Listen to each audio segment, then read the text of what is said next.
en el libro de Daniel, capítulo 5. Me he sentido inquietado a compartir sobre el libro de Daniel, y es muy probable que comparta un par de mensajes más basados en ese libro, en las revelaciones que este profeta recibió de parte de Dios. Y esta mañana vamos a ocupar el capítulo 5, que es donde se encuentra esta historia asombrosa del juicio que Dios decreta sobre Belsasar a través de una revelación de un mensaje escrito en la pared con una mano. No hay un cuerpo, sino que simplemente aparece una mano escribiendo en la pared. Y resulta que el rey de la nación, que en ese entonces tenía el dominio del mundo entero, y que era la nación que podía gloriarse o jactarse de tener toda la sabiduría, el conocimiento, las revelaciones. Ahí estaban los magos, los astrólogos, ahí estaban todos los sabios. Resulta que ellos no sabían qué es lo que Dios le había mandado a decir al rey. Entonces, bien interesante esta historia, y vamos a esperar en el Señor que Él pueda aplicarlo a nuestro corazón de una manera particular. Leo desde el verso 5, desde el verso 1, capítulo 5, desde el verso 1 hasta el versículo 6. Y dice así la palabra: el rey Belsasar hizo un gran banquete a 1000 de sus príncipes, y en presencia de los 1000 bebía vino. Belsasar, con el gusto del vino, mandó que trajesen los vasos de oro y de plata que Nabucodonosor, su padre, había traído del templo de Jerusalén, para que bebieran en ellos el rey y sus grandes, sus mujeres y sus concubinas. Entonces fueron traídos los vasos de oro que habían traído del templo de la casa de Dios que estaba en Jerusalén, y bebieron en ellos el rey y sus príncipes, sus mujeres y sus concubinas. Bebieron vino y alabaron a los dioses de oro y de plata, de bronce, de hierro, de madera y de piedra. En aquella misma hora aparecieron los dedos de una mano de hombre que escribía delante del candelero sobre lo encalado de la pared del palacio real. Y el rey veía la mano que escribía. Entonces el rey palideció, y sus pensamientos lo turbaron, y se debilitaron sus lomos, y sus rodillas daban la una contra la otra. Quiero detenerme hasta aquí para poder establecer el escenario, ¿no? Es interesante establecer algunas ideas, como por ejemplo el hecho de que Belsasar es reconocido como hijo de Nabucodonosor. Lo más probable es que fuera nieto, según los historiadores, pero era una costumbre bíblica el poder decir hijo de, cuando se refería a un nieto o a parte de o a un familiar o a un descendiente cercano. Así que lo más probable es que él era nieto. Pero de cualquier manera, este joven o este hombre heredó la soberbia de Nabucodonosor. Por cierto, el domingo pasado aprendíamos acerca de que Dios es el Dios que recompensa. Y Dios le dio a Nabucodonosor a Egipto como recompensa por el trabajo que había hecho. Pero ahora vamos a una historia sumamente interesante con un descendiente de este rey al cual Dios recompensó, y con el cual también, por cierto, Dios trató mandándolo a comer zacate con los animales, y es otra historia interesante de examinar.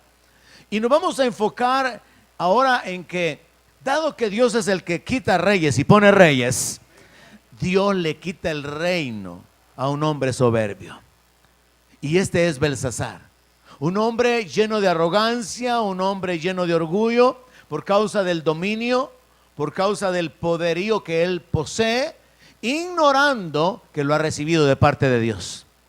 Y aquí tenemos que comenzar a aplicar en nuestra propia vida, hermano, esta situación. Porque así como Nabucodonosor pensaba que él era rey y que él tenía el dominio y que suya era la gloria, la autoridad, como si fuera por su propia capacidad, al igual que Nabucodonosor cuando dijo, no es esta la gran Babilonia que yo he construido para mi gloria, nosotros podemos caer en el error de sentirnos independientes, autosuficientes y pensar que lo que somos y lo que tenemos es por nuestra disciplina, por nuestro esfuerzo, por nuestra fe, por nuestra obediencia, en lugar de pensar que es por la misericordia de Dios. En lugar de enfocarnos en que es por la gracia de Dios sobre nuestra vida. En lugar de enfocarnos que es por la bondad y por la paciencia de Dios en cada uno de nosotros. Amén, iglesia. Si lo reconoce, dígalo entonces. Podemos caer en el mismo error que este rey en otro nivel. Sentirnos autosuficientes, sentir que nosotros somos, nosotros tenemos, nosotros podemos porque nos hemos esforzado y no reconocer que ha sido el Señor que nos da aliento, vida y todas las cosas. Ahora vemos aquí que este hombre se gloría de su poder y él ordena que traigan los vasos que eran instrumentos sagrados del templo.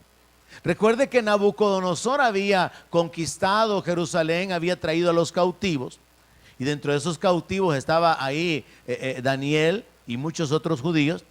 Pero ahora este rey de una manera arrogante dice, bueno, quiero que me traigan las copas, los vasos de oro y de plata que mi papá trajo de Jerusalén.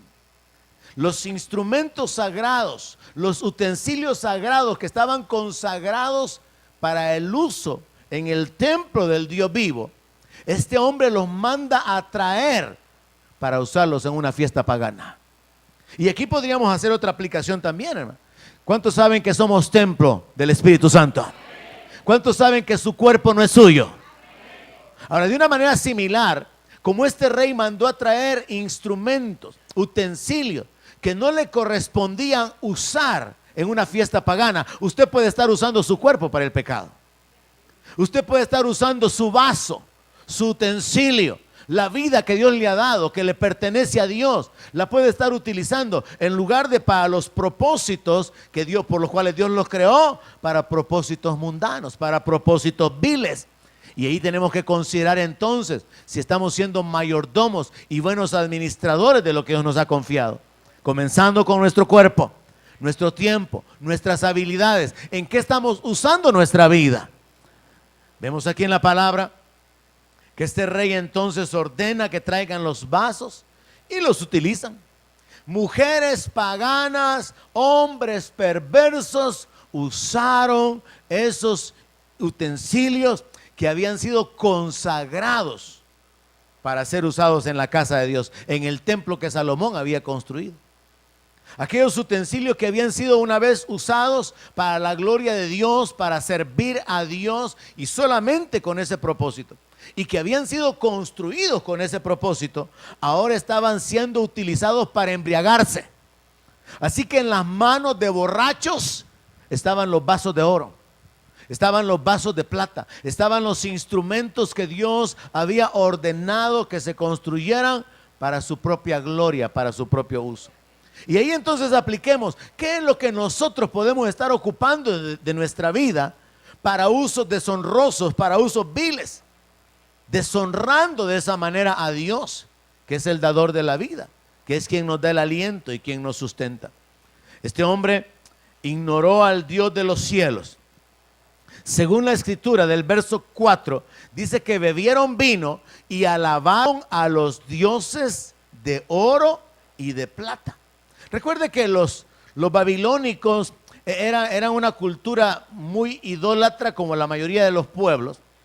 Y pues estos tenían muchas divinidades, muchos dioses a los cuales adorar. Y el verso 4 nos da el detalle diciendo, alabaron a dioses de oro, de plata, de bronce, de hierro, de madera y de piedra.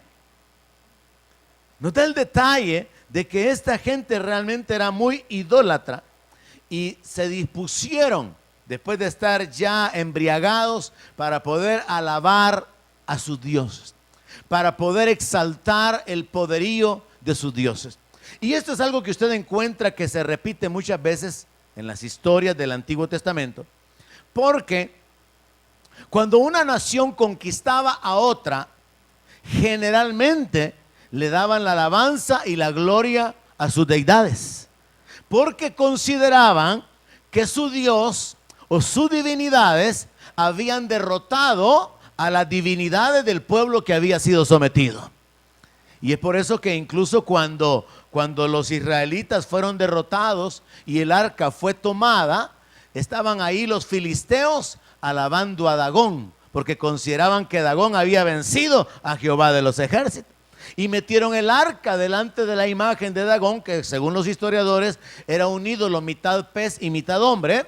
¿Y qué es lo que pasó al día siguiente? Dagón estaba postrado delante del arca de Dios, porque Dios es el único que merece la gloria.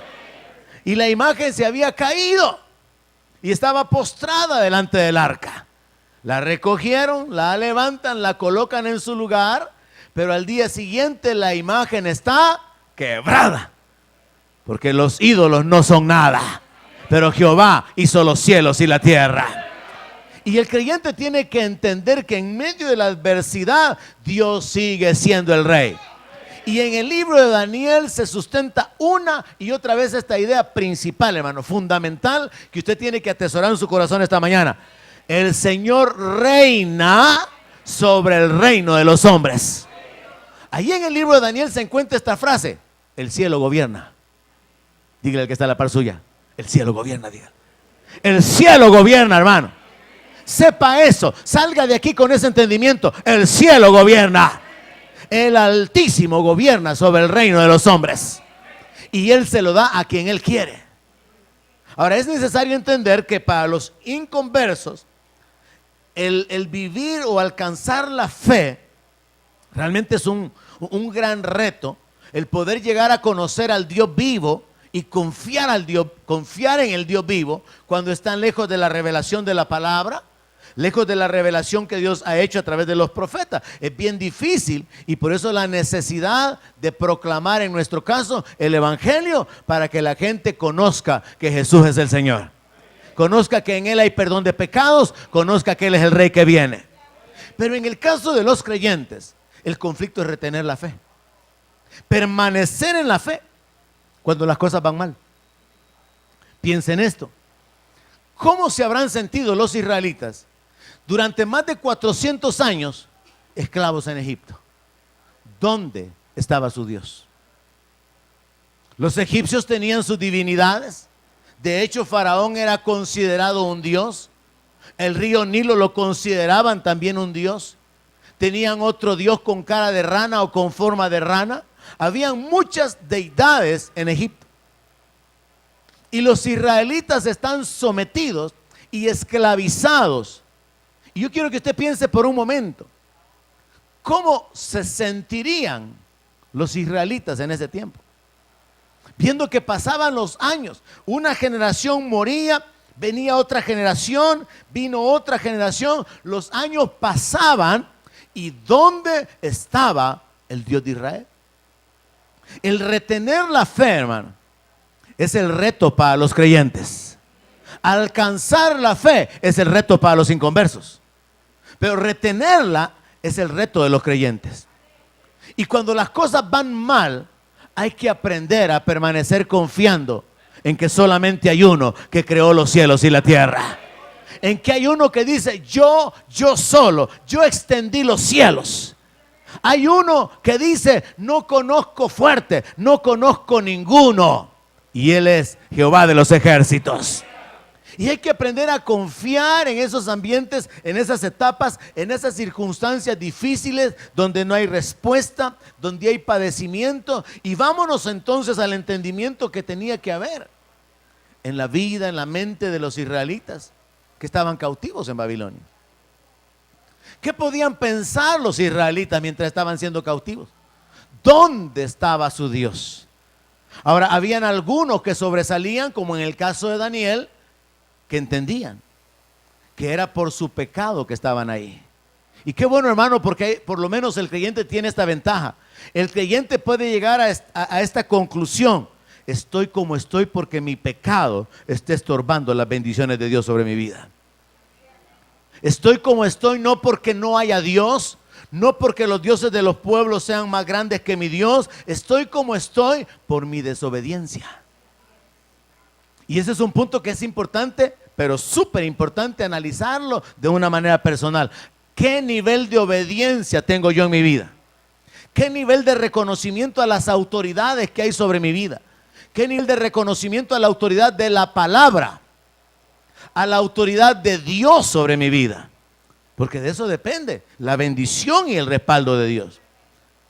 Mientras por un lado tenemos a un enemigo que va a tratar de estorbarnos, que va a tratar de robarnos la bendición, que va a tratar de impedir que la bendición llegue. Por otro lado, nosotros podemos causar nuestra maldición. Nosotros podemos sembrar maldición en nuestra vida, aunque seamos creyentes. Porque está escrito, Dios no puede ser burlado. Todo lo que el hombre siembre, eso va a cosechar. Lo que usted siembra va a ser levantado posteriormente como una cosecha.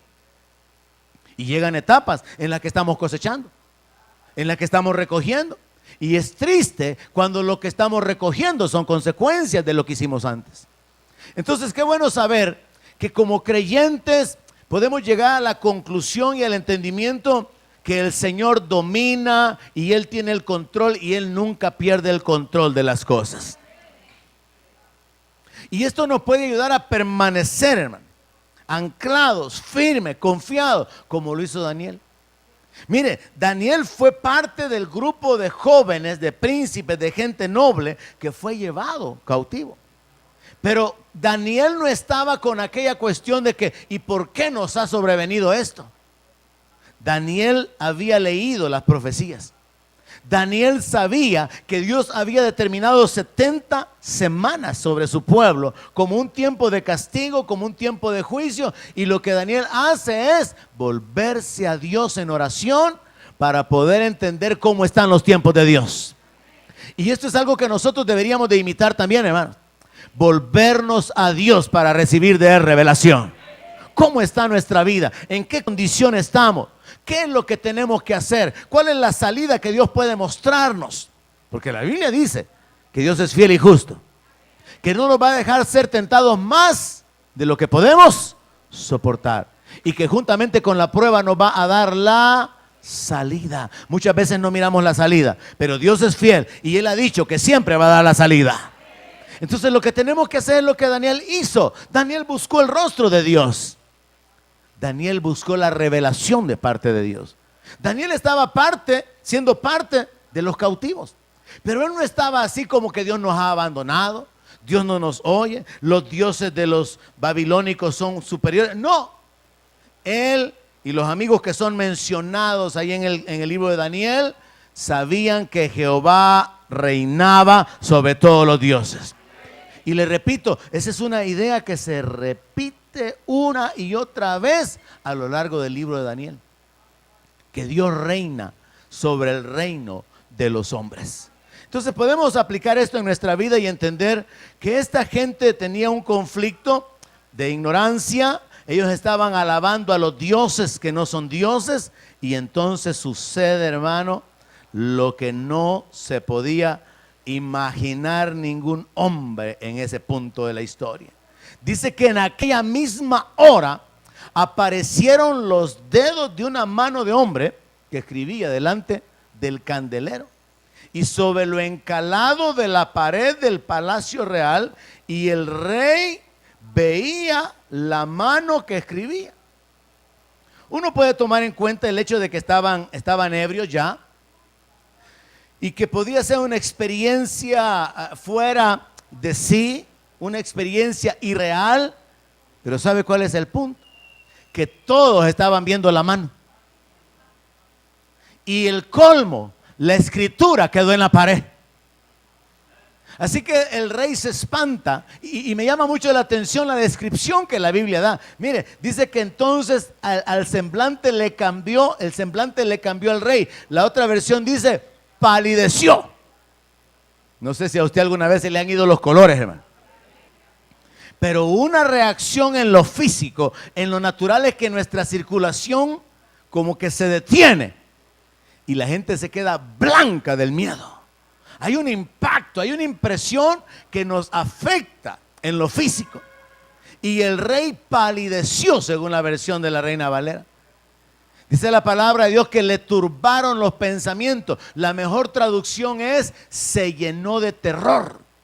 Yo no sé si usted alguna vez ha sentido pero miedo así, que como que lo abraza y usted siente algo pero horrible. Porque una cosa es tener miedito, pero otra cosa es estar lleno de terror, hermano. Y este rey estaba lleno de terror cuando mira una mano que está escribiendo en la pared. Pero no solamente eso, mire cómo agrega la descripción. Dice que se le aflojaron las coyunturas, la cintura, los lomos. Y dice que las rodillas daban una contra la otra. Yo creo que eso a usted nunca le ha pasado, ¿verdad? Mire, yo recuerdo haber tenido experiencias de inseguridad, de temblar. Yo le he testificado que a mí me daba miedo hablar en público, pero quería hacerlo. Una vez de ofrecido porque una maestra se iba en 6º grado, yo tenía 10 años, 11 años. Yo voy a decir algo. Y a la hora que me dan el micrófono, todo tembloroso allá. Y no me salían las palabras, ¿verdad? Pero por lo menos yo ya lo vencí y usted no, así que me voy a reír yo. Entonces yo no sé si usted alguna vez ha experimentado esa inseguridad, ese temblor, ese temor. Pero mire la descripción aquí. Dice que sus rodillas daban una contra la otra. Ese rey orgulloso, ese rey arrogante, se sintió un miserable delante de una escritura ordenada por Dios, hermano. Y ahora, ¿cómo se sentirá el pecador delante de la presencia de Dios mismo, hermano? Yo a veces acostumbro preguntarle esto a algunos cristianos que andan por ahí, como dice la escritura, tibios. Le digo, hermano, y si usted tuviera que ir ahorita mismo delante de la presencia de Dios, ¿qué pretexto le daría? ¿Por qué no le sirve? ¿Por qué no se congrega? ¿Por qué no está amándole? ¿Por qué no está dando su vida? ¿Qué le puede decir la criatura al Creador como pretexto para no servirle, hermano? Para no seguirle. ¿Qué explicación se le puede dar a Dios? ¿Qué argumento? ¿Qué pretexto? Humanamente hay un montón de pretextos, hermano. Que estaba enfermo, que se sentía cansado, que esto, que lo otro. Pero delante de Dios, ¿qué pretexto le puede dar el ser humano? ¿Qué explicación sobre su carnalidad, sobre su estilo de vida, sobre su indiferencia, sobre su falta de amor, sobre su falta de devoción, sobre su falta de entrega? ¿Qué pretexto, qué explicación? No habrá ninguna que valga, ¿no?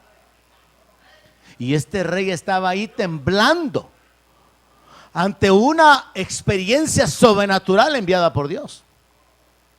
Él dice, según dice la palabra, este hombre gritó y ordenó que vinieran los magos, los adivinos. Este hombre experimentó, hermano, la incapacidad, la debilidad humana, después de mostrarse como un gran arrogante, orgulloso, que ordenó usar los utensilios que le pertenecían al Dios de los cielos. Ahora está temblando de miedo. Porque sabe, hermano, cuál es la realidad. Que el hombre puede sentirse muy hombre cuando tiene armas. El hombre puede sentirse muy hombre cuando está joven y está sano. Pero un dolor de estómago lo puede doblar. Un dolor de cabeza lo hace sentirse miserable. No tener dinero deshace a una persona. El hombre puede ser orgulloso, arrogante, maltratador, soberbio con su familia, su mujer, sus hijos, los empleados, pero llega un día que va a necesitar un palo para poder caminar. Llega un día que va a necesitar una mano que lo sostenga para poder avanzar. Llega un día donde va a necesitar que le cambien los pañales. El hombre más soberbio, el hombre más orgulloso, llega al punto de quebrarse. Ya no digamos, hermano, en el punto donde Dios cuando llama para poder pedir cuentas. Y por eso la palabra de Dios contiene esta instrucción: prepárate para venir al encuentro con tu Dios. Porque es importante, hermano, estar preparado. Y ahí no hay soberbia que valga, hermano. Los hijos pueden ser arrogantes, soberbios, altivos con aquellos que los han engendrado, les han dado la vida, los han sostenido, les contestan mal, les desobedecen, pero llega un día que van a temblar.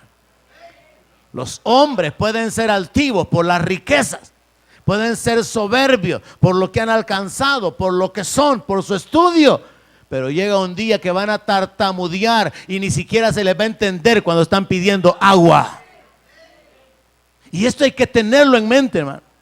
Por eso la palabra de Dios dice que es bueno llevar el yugo desde la juventud. Y por eso la palabra dice, acuérdate, joven, de tu Creador en los días de tu juventud, antes que vengan los días malos, en los cuales digas, no tengo en ellos contentamiento. Porque hay una etapa en la vida del ser humano que quiere vivir en independencia, quiere probar, quiere hacer las cosas a su manera, sabio en su propia opinión, dejando a un lado la palabra, dejando a un lado a Dios, dejando a un lado a los padres, pero luego viene la muerte, luego vienen las consecuencias, luego vienen los padecimientos, y por eso es que es mejor tomar ventaja de la declaración que establece que Jehová da gracia a los humildes. Dios da gracia a los que se humillan y su bendición se manifiesta en la vida de aquellos que le temen, hermano. Pero en este hombre Dios quiere glorificarse mostrando que Él domina sobre todo. Así que ordena que una manifestación sobrenatural se dé delante de Él. Yo me imaginaba, yo pensaba, es que este Dios tan creativo, ¿verdad? Yo imagino a Dios cuando tomó la decisión de que apareciera una mano. Mire, ¿por qué no simplemente el hombre le agarró un ataque al corazón y se murió? ¿Por qué Dios no mandó a un profeta que entrara así con autoridad? Mira, Belsasar, así dice Jehová, por tan arrogante que sos, ahorita caes muerto. Sino que a Dios se le ocurre mandar una mano, hermano. ¿Usted no ha puesto a pensar en eso? ¿De dónde sacó Dios la mano? ¿La mano de quién era? ¿O habrá escondido a un ángel y solo la mano se veía? Pero Dios tan creativo, hermano. Y Dios manda esa mano que escriba en lo encalado de la pared. O sea que esa mano pudo escribir en la pared y la escritura quedó ahí. ¿Y cuántos saben lo que escribió? Todos se lo pueden, ¿verdad? ¿Qué escribió la mano? Mene, Tekel, Uparsin. ¿Y qué significa? Vamos a examinarlo. ¿Quién me dice qué significa? Pesado, contado, hallado falso. Ha sido contado, ha sido pesado. Y te falta el vuelto. Te falta para el peso. Más o menos por ahí va. Pero fíjese que la sentencia, hermano, realmente es interesante. Porque yo quiero que la apliquemos en nuestra vida, hermano. ¿Qué tal si este día usted fuera contado? ¿Qué tal si este día a Dios se le ocurriera pesarlo? ¿Qué tal si este día a Dios se le ocurriera medirlo? ¿Daría usted la medida o le faltaría? ¿Lo encontraría a usted Dios tibio o apasionado por su presencia y su palabra? ¿Lo encontraría a usted ocupado en el reino o afanado en el mundo y en sus negocios? ¿Lo encontraría el Señor enamorado de Él y de la palabra o enamorado de las cosas del mundo? Es interesante cuando consideramos y lo tomamos para nuestro beneficio, que el examen que Belsasar pasó en realidad es el examen que todo ser humano va a pasar, fíjese. Porque Dios va a evaluar las obras de cada uno y va a recompensar a cada uno. Lo aprendimos el domingo pasado. Y el apóstol Pablo escribió que es necesario que todos comparezcamos ante el tribunal de Cristo para recibir según lo que hayamos hecho mientras estábamos en el cuerpo, bueno o malo. Va a haber un equilibrio, va a haber una consideración de ambas cosas, no un equilibrio, una evaluación de lo bueno y de lo malo. ¿A cuánto yo he guiado a Cristo? ¿A cuánto yo he hecho tropezar en Cristo? ¿A cuánto yo he bendecido materialmente? ¿De cuánto yo me he aprovechado materialmente? ¿A cuántos yo he edificado, he levantado? ¿A cuántos he desanimado? ¿Y a cuántos he estorbado? Lo dije para mí, pero en realidad era para que usted lo aplicara en su propia vida, ¿ok? No esté, sí, pastor, sí, amén, no.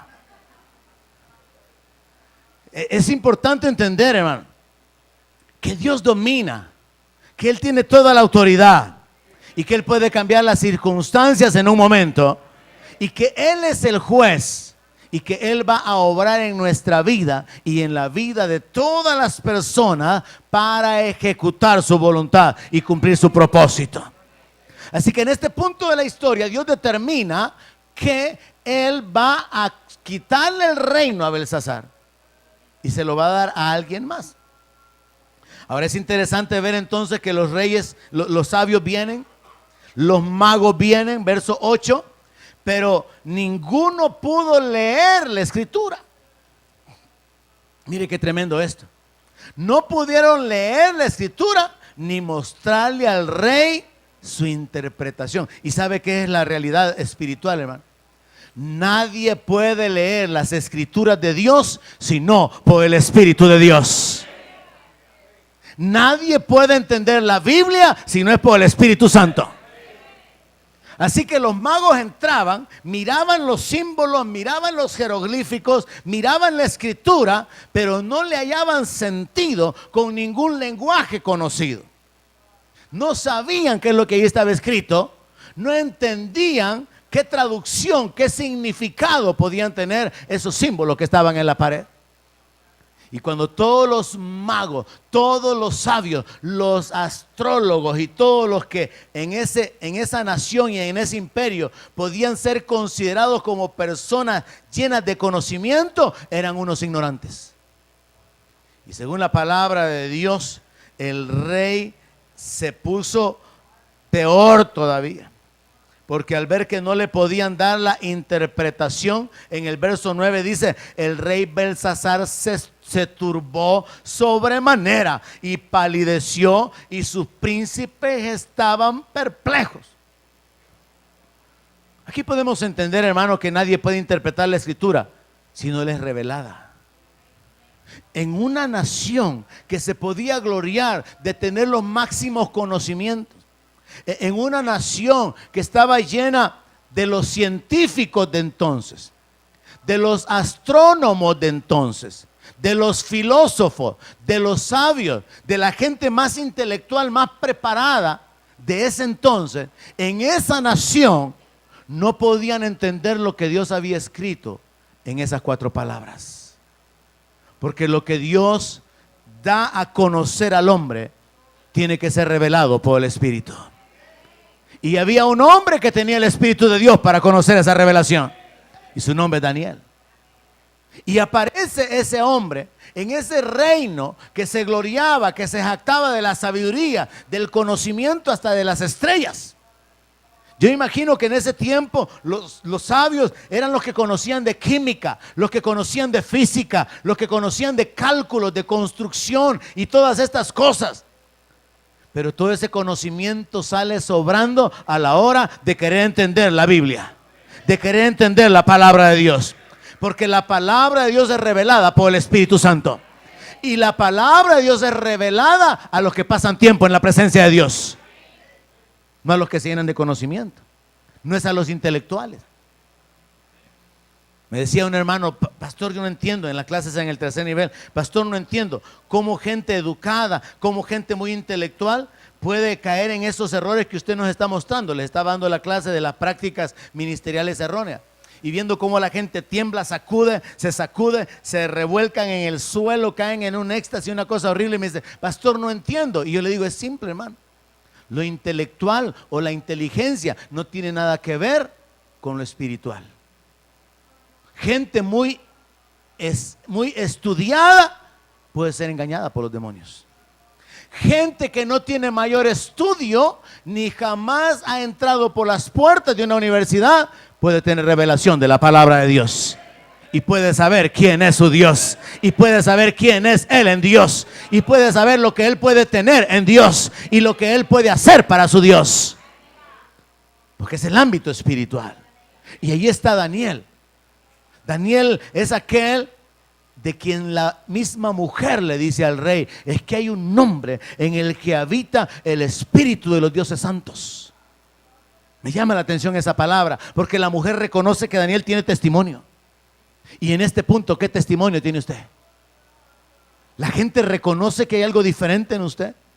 La gente mira que en usted hay algo que ellos quisieran tener, o lo miran igual y por eso lo tratan igual. Esta mujer se mete donde están ese montón de borrachos, donde está ese montón de príncipes y ese montón de mujeres que están ebrios, y le dice: hay un hombre a quien tu padre colocó como rey de los magos. Él te puede revelar lo que esa escritura significa. Qué tremendo, hermano, cuando usted puede recibir testimonio de parte de alguien con respecto a su propia persona. Y dicen de usted: ese es un hombre de Dios. Y dicen de usted: esa es una mujer de Dios. Y dicen: esa es una mujer de oración. Y dicen: esa es una mujer que conoce la palabra. Pero qué diferente cuando dicen: es una chambrosa, es una entrometida, anda de casa en casa hablando de lo que no le importa, como dice el apóstol Pablo, hablando de las viudas, aunque algunas no están viudas y hacen eso. Pero qué diferente cuando el testimonio es: este es un hombre temeroso de Dios, este es un hombre de verdad, este es un varón de Dios. Como le dijo la mujer al marido con respecto al profeta: mira, le dijo, yo ya me doy cuenta que este que nos visita, ese es varón de Dios, le dijo. Construyámosle, le dijo, un cuartito, le ponemos internet, una laptop, una hamaca, le ponemos una refri, la llenamos de Coca-Cola, le ponemos camarones, pescado frito, le ponemos ahí toda clase de comidita para cuando él venga se ocupe de ministrar en este lugar. ¿Dónde comienza todo? La mujer sabe que el hombre era un hombre de Dios. Y qué bueno, hermano, que la gente pueda tener ese concepto sobre usted. Esta mujer lo tenía con respecto a Daniel. Eso es lo que le dice en el verso 11. En tu reino hay un hombre en el cual mora el espíritu de los dioses santos. Y en los días de tu padre se halló en él luz, inteligencia y sabiduría, como sabiduría de los dioses. Mire, hermano, qué tremendo testimonio, hermano. ¿Cómo llegó Daniel a ese punto? En la presencia de Dios. Esta mujer dice: es que él está lleno de luz, de inteligencia, de sabiduría, como la de los dioses. Está colocando a Daniel en una posición tan elevada que lo compara teniendo la sabiduría de los dioses. Y le dice: y tu papá o tu padre, el rey Nabucodonosor, lo puso como jefe sobre los magos, sobre los astrólogos, sobre los caldeos y sobre los adivinos. Y oiga esto: por cuanto fue hallado en él mayor espíritu y ciencia y entendimiento para interpretar sueños y descifrar enigmas y resolver dudas. De quien te estoy hablando es de Daniel, al cual el rey le puso por nombre Belsasar. Mire, hermano, me llamó la atención cuando leí esto, cuando dice: por cuanto fue hallado en él mayor espíritu. Inmediatamente en mi mente voló a esta escritura el apóstol Pablo: porque mayor es el que está en nosotros que aquel que está en el mundo. Hay un mayor espíritu en él. Démosle vuelta. Lo que la mujer está diciendo es: mirales, en ese Daniel hay un espíritu superior que nadie más lo tiene. Y hermano, es el mismo espíritu que usted ha recibido. Espíritu de poder, de amor, de dominio propio. Es el mismo espíritu que Dios le ha dado a su pueblo. Un espíritu de revelación, un espíritu de sabiduría. Pero a pesar de eso, hay una gran cantidad de pueblo evangélico caminando en ignorancia, sin la voluntad, sin conocer la voluntad de Dios, sin experimentar el poder de Dios, sin experimentar el respaldo de Dios en su vida. Andan dando vía, igual que los payasitos que se paran donde no hay semáforo. Muchos cristianos que deberían de estar llenos de sabiduría, llenos de inteligencia, porque han crecido en las iglesias. Ay, hermano, si yo hubiera crecido en una iglesia, supongo yo que yo sería más grande. Pero yo perdí toda mi juventud. Yo llegué a Cristo a los 19 años. Y yo pienso la ventaja que tienen los que son criados en el evangelio. Porque la palabra de Dios dice en el Salmo 1: bienaventurado el varón que no anduvo en consejo de malos, ni se ha sentado en silla de escarnecedores. El problema es que el mundo le mete a los creyentes, a los hijos de los creyentes, a los que son criados en la iglesia, les mete la idea que tienen que probar primero. Les mete la idea de que experimenten primero, cuando es mejor obedecer al Dios de los cielos y caminar con la bendición, hermano. Es mejor caminar en el temor de Dios y experimentar la gracia y el favor de Dios en nuestra vida. De este hombre entonces se habla de esa manera. Que hay un espíritu mayor, hay sabiduría, hay conocimiento, hay revelación, y entonces lo traen. Verso 13, Daniel fue traído delante del rey y el rey le pregunta, para estar seguro, Daniel le dice: ¿eres tú aquel Daniel de los hijos de la cautividad de Judá que mi padre trajo de Judea? Yo he oído de ti que el espíritu de los dioses santos está en ti y que en ti se halló luz, entendimiento y mayor sabiduría. Y me han traído delante los sabios, los astrólogos, para que me lean esa escritura que está en la pared y me den su interpretación, pero no me han podido decir qué es lo que esto significa. El rey ahora tiene delante a Daniel. Y esto se puede comparar, hermano, a usted delante de su jefe, delante del dueño de la empresa, a usted delante de gente grande, delante de gente importante. Usted sencillo, humilde, pero con la revelación del Espíritu Santo puede ser un canal de bendición. Pero para que usted llegue a estar en ese punto, usted tiene que haber tenido la vida que Daniel tenía atrás, caminar en el temor de Dios, que no quiso ni contaminarse con la porción que el rey había ordenado.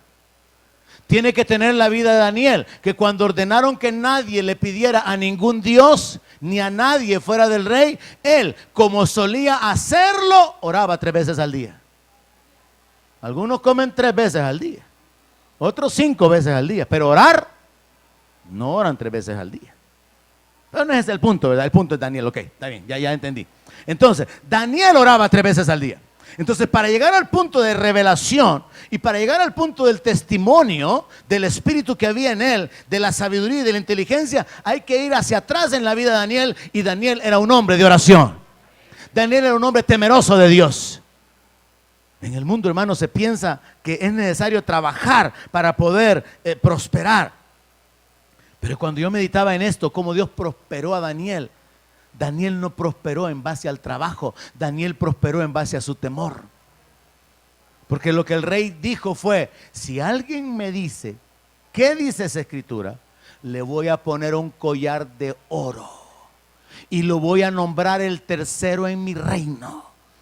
¿Sabe lo que el rey estaba diciendo? Lo voy a colocar en autoridad, lo voy a poner en alta estima, lo voy a colocar en un lugar de influencia y le voy a dar riquezas.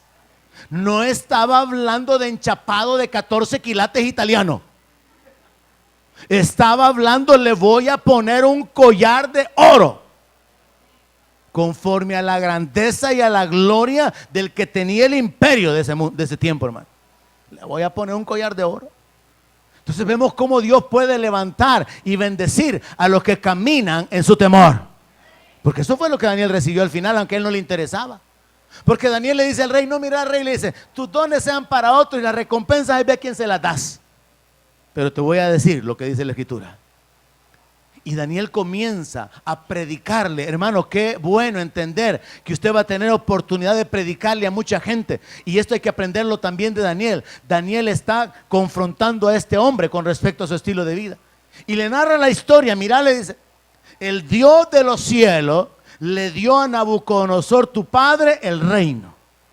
Y como él se volvió soberbio, lleno de orgullo, arrogante, Dios lo humilló y lo hizo comer zacate con las bestias. Y le da algunos detalles bien interesantes. Le dice que Nabucodonosor pastaba con los burros. Y a mí me llamaba la atención, el rey con los burros. Y yo pensaba, ¿cuántos cristianos andarán con los burros ahorita? O sea, como una revelación espiritual. ¿Cuántos cristianos, pudiendo estar en la presencia del rey, andan con los burros y comiendo como bueyes? Eso es lo que le dice más adelante. Daniel comienza a predicarle a Belsasar y le hace ver que el pecado suyo es el mismo pecado de su abuelo o de su padre. Estoy en el verso 18. El Altísimo Dios, ¿cuántos saben que Él es el Altísimo Dios? Le dio a Nabucodonosor el reino, la grandeza, la gloria, la majestad. Y por la grandeza que le dio, todos los pueblos, naciones y lenguas temblaban y temían delante de él. Él mataba al que quería, le daba vida al que quería, engrandecía a quien quería y a quien quería humillaba. ¿Por qué? Porque Dios le había dado esa autoridad. Entonces Daniel, antes de explicarle el juicio que ha sido decretado a Belsasar, le habla un poco de su papá. ¿Y esto qué nos enseña, hermano? Jóvenes, hijos, aprendan esto. Miren la vida de los demás. Aprendan cómo este alcanzó el éxito. Aprendan cómo este llegó a la desgracia. Jóvenes, escúchenme esta mañana. Cuando miren la vida de un desgraciado en la calle, que está hecho nada, miserable, piensen, ¿y este cómo llegó ahí? Comenzó con un cigarro, comenzó con una cerveza, comenzó con sus amigos, avanzó hasta que terminó como un esclavo. Allá por nuestra casa, hermano, hay un grupo de alcohólicos, dentro de los cuales se juntan a veces un par de mujeres. Y la misma regla se aplica. ¿Y esta mujer cómo llegó aquí, pues? ¿Será que habrá comenzado no yendo a clases y pensando la mamá o el papá que estaba en clase cuando andaba vagando? ¿Será que habrá comenzado con una relación sexual que luego la llevó a un aborto, luego a una condenación y a una situación que no pudo manejar, y después, para olvidarlo, a las drogas, y después de las drogas a la adicción? Hay un proceso atrás, tanto para la desgracia como para el éxito. Jóvenes, aprendan esta lección esta mañana. Piensen, ¿y este qué habrá hecho para estar sentado donde está? ¿Y este qué habrá hecho para estar tirado donde está? Daniel hace eso con Belsasar y le dice, mira, le dice, Dios le dio el reino a Nabucodonosor, pero él se engrandeció, se ensoberbeció. En el verso 20 le dice, cuando su corazón se ensoberbeció y su espíritu se endureció en su orgullo, fue depuesto del trono de su reino. Cuando el ser humano se engrandece, cuando el ser humano se levanta, cuando el ser humano se gloría en sí mismo, está en el punto preciso para la caída. Hay creyentes que han humillado a otros diciendo, tengan fe así como yo la tengo. Hay creyentes que se han levantado en una soberbia, en una actitud espiritual sobre otros. Y en ese momento que se han levantado, se han colocado en un deslizadero. Están en el punto donde van a ser quebrantados. Y Daniel le explica eso a Belsasar. Le dice, tu padre se ensoberbeció, tu padre se llenó de orgullo. Verso 21, Dios lo echó de entre de los hijos de los hombres. Y oiga esto, su mente se hizo semejante a la de las bestias. Qué tremendo, hermano. Que el rey, uno de los reyes más gloriosos de toda la historia humana, porque Babilonia está reconocido como uno de los imperios en el mundo. Y este rey está reconocido y está registrado. Su existencia, la duración de su reino, el dominio, las naciones conquistadas. Y este hombre, hermano, ¿qué dice la palabra que pasó con él? Dice que su corazón fue como el corazón, o su mente fue como la mente de las bestias. Dice la palabra también que con los asnos monteses fue su morada. O sea que con los burros andaba viviendo, pues. Literalmente. Este hombre se trastornó porque Dios trajo un juicio sobre él. Perdió su razón, se olvidó que era rey y actuaba como animal. Yo me lo imagino caminando en cuatro patas. Dice que el pelo le creció, las uñas le crecieron. Él no razonó. Él estaba a la par allá de Winnie Pooh y estaba, ¿cómo se llama el burrito que anda con Winnie Pooh? Igor, ¿verdad? Y yo me imagino al Igor sentado, ¿verdad? Pero ¿y qué te pasó, Nabu?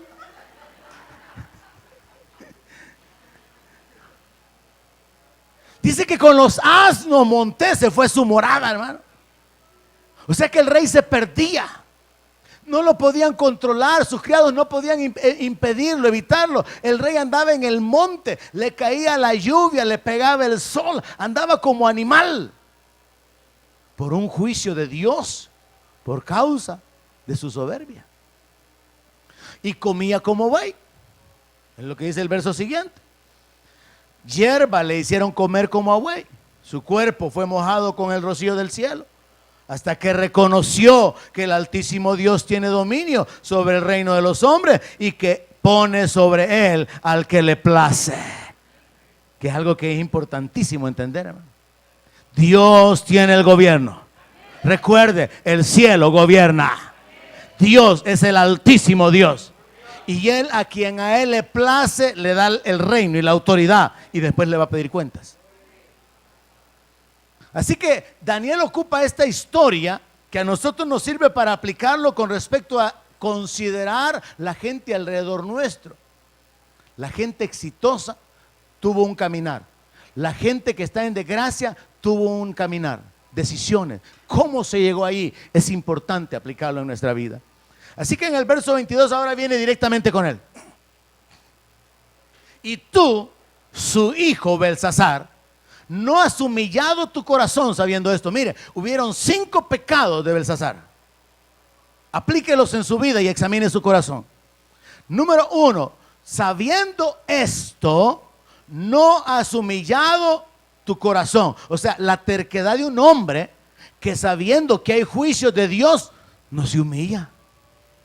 La Biblia nos muestra, hermanos, que Dios trajo un diluvio como un juicio por causa de la maldad sobre la tierra. Amén. En la Biblia se nos muestra, Dios trajo un juicio con fuego sobre Sodoma y Gomorra por causa de la maldad. En la Biblia el apóstol Pedro nos menciona esto, nos menciona también que a los ángeles que no guardaron su dignidad, Dios los ha reservado en prisiones. ¿De qué nos habla esto? El juicio de Dios. Pero hay gente que aunque entiende los juicios de Dios, no se humillan. Ni aunque entienden que Dios es el que bendice y Dios es el que trae juicio, Dios es el que da vida, Dios es el que mata, no tienen temor de Dios. Y este fue el primer pecado de Belsasar. Daniel le dice, tú sabes lo que le pasó a tu abuelo. Acordate cuando anduvo comiendo zacate. Estabas pequeño, pero puedes hacer memoria de que él fue humillado, él se volvió loco, él estuvo trastornado y fue un juicio del Dios de los cielos. Y tú lo sabes. Y sabes que eso se debió a su orgullo. Pero tú no te has humillado. Primer pecado de Belsasar, no humillarse. Primer pecado de muchos creyentes, no ser humildes. Vivir soberbios por su posición, por su condición, por su salud, por la guapura que tienen. Creerse así. Que a mí que no me hablen así. Que a mí que no me hablen golpeado. Así es. Verso 23. Segundo pecado de Belsasar. Sino que contra el Señor del cielo te has ensoberbecido e hiciste traer delante de ti los vasos de su casa, y tú y tus grandes, tus mujeres y tus concubinas bebiste en ellos. ¿Qué significa esto? Estás usando lo que Dios te ha dado para otros propósitos. Tu cuerpo no es tuyo. Tus finanzas no son tuyas. Tu tiempo y tus habilidades no son tuyas. No me animen tanto a predicar. Daniel está diciendo a Belsasar, ignorás que lo que sos, lo que tenés y lo que podés hacer, se lo debes al Dios de los cielos. Voluntariamente estás ignorando que estás en deuda con Dios, con el Dios verdadero. Y estás usando los recursos, la vida y aún las cosas consagradas para Dios, las estás utilizando para el pecado. Segundo pecado de Belsasar. Aplíquelo en su vida. ¿Qué es lo que Dios a usted le ha dado y lo está usando para el mal? ¿Qué es lo que Dios le ha confiado a usted? Y usted como mayordomo no lo está usando para el reino, para la gloria de Dios, sino que lo está usando para el pecado, comenzando con nuestro cuerpo. Cuando la palabra dice que nuestro cuerpo no es nuestro, dice que nada es nuestro. Segundo pecado entonces fue la soberbia que sabiendo que Dios es el dador de todo, se levanta en contra de el Creador, utilizando lo que ha recibido de parte de Dios de una manera equivocada. Verso 23 continúa diciendo: además de esto, tercer pecado de Belsasar, diste alabanza a dioses de plata, de oro, de bronce, de hierro, madera y de piedra, que ni ven, ni oyen, ni saben. Le diste alabanza, honraste, adoraste, te dedicaste en tu tiempo y en tu devoción. La iglesia evangélica no tiene problemas ni con imágenes, ni con ídolos, porque Dios guarde, vayamos a tener una imagen del Sagrado Corazón de Jesús, ni del corazón de María. Nosotros ahí no tenemos ningún problema, pero podemos estar enamorados del carro, de la casa, del trabajo, de los hijos, y tenemos ídolos, aquello que roba nuestro tiempo, nuestra devoción, aquello en lo que metemos nuestras finanzas, nuestros sentimientos. Esos son los ídolos de los evangélicos.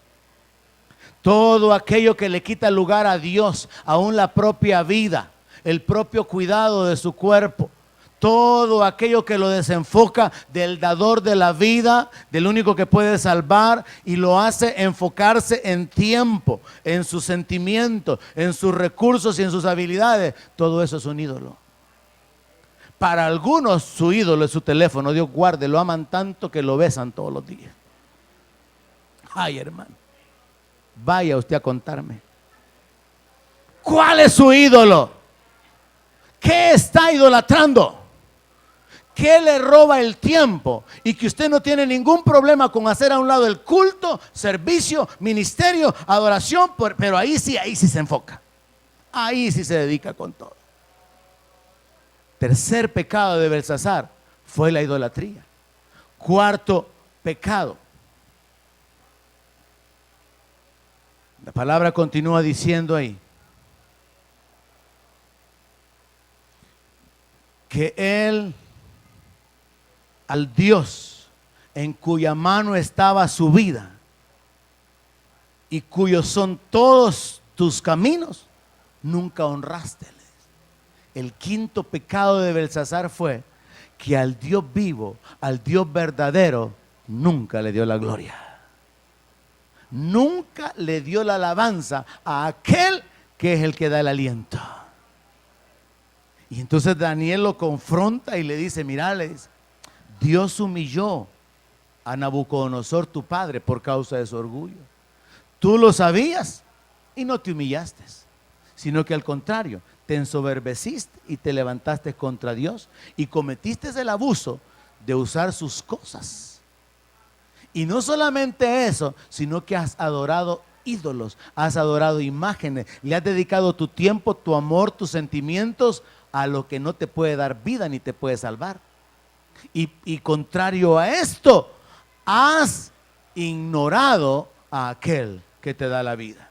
Verso 24. Entonces, de su presencia fue enviada la mano. Qué interesante, ¿verdad? Dios envía la mano. Entonces, de su presencia fue enviada la mano que trazó esta escritura. Y la escritura que trazó es Mene, Mene, Tekel, Uparsin. Y esta es la interpretación del asunto. Mene, contó Dios tu reino y le ha puesto fin. Y está repetida la palabra, Mene, Mene. Entonces significa, ha sido contado y Dios te ha puesto fin. Hermano, en la Biblia encontramos que Dios le manda a decir al rey que prepare su casa porque va a morir, al rey Ezequías.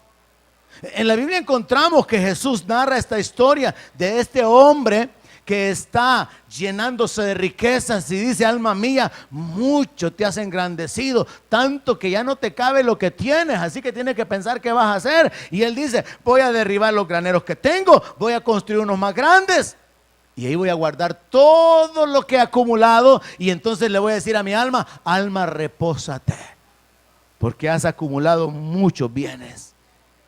Y entonces Jesús viene con la declaración, ¿verdad? Necio, esta noche vienen a pedirte tu alma y lo que has acumulado, de quién va a ser. En la Biblia se nos habla acerca del final de la existencia del ser humano. Se nos narran un par de eventos donde a la gente se le anticipa que va a morir. Pero podemos nosotros aprender de esta historia que antes de que se estableciera el juicio sobre Belsasar, Dios contó a Belsasar. Y luego en el verso 27, Tekel: has sido pesado en balanza y fuiste hallado falto.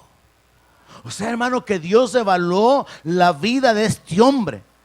Lo consideró su trabajo, su esfuerzo, y lo removieron del gabinete porque no estaba haciendo bien el trabajo. Está despedido, le dijo Daniel. El Señor ya te evaluó y ha salido mal. Y luego le dice: has sido pesado. Te hace falta el carácter, te hace falta la dignidad, te hace falta la condición como un hombre a quien Dios quiere usar. Así que Dios ha cortado los días de tu reinado y aquí llegó el final. Has sido contado, has sido pesado, y luego Pérez: tu reino ha sido roto y dado a los medos y a los persas. A Dios se le plació quitarle el imperio a los babilónicos y ahora dárselo a los medos.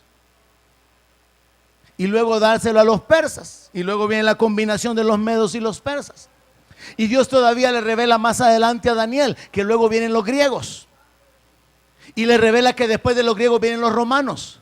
¿Por qué? Porque el Altísimo gobierna sobre el reino de los hombres. Y a quien Él quiere lo da.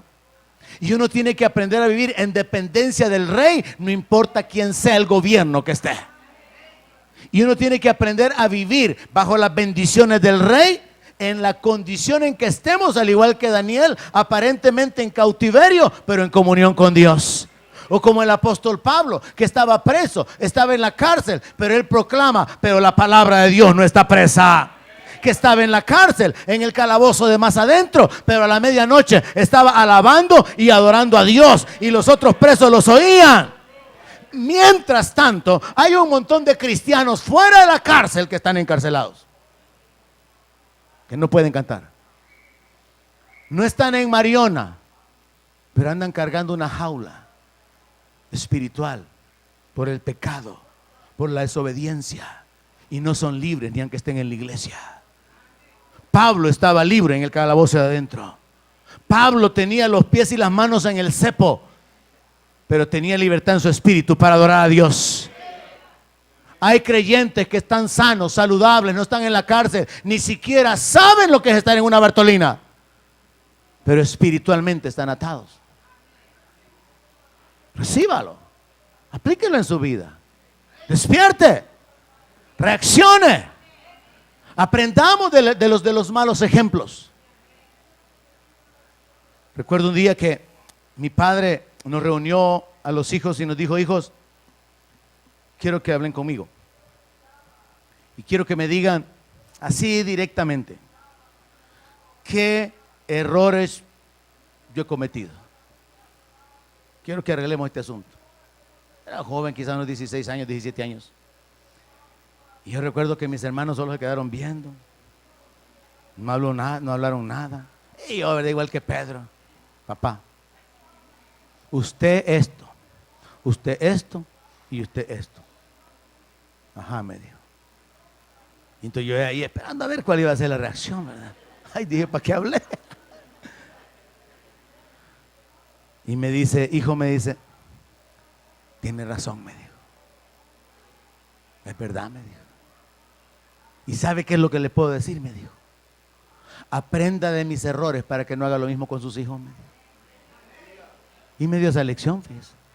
Así que yo no he hecho con mis hijos lo que él hizo conmigo. He hecho otras cosas, así que ahora me falta decirle a mis hijos: hijos, no hagan lo que hice con usted. Porque como dice la palabra, hermano, los padres disciplinan como a ellos les parece. Y les obedecemos, dice. Bueno, así era antes, quizás cuando fue escrita esa escritura, ¿verdad? Los honrábamos, los venerábamos. ¿Y cuánto más no hemos de honrar al Dios, al Padre Celestial? Entonces es un asunto de aprender de los errores.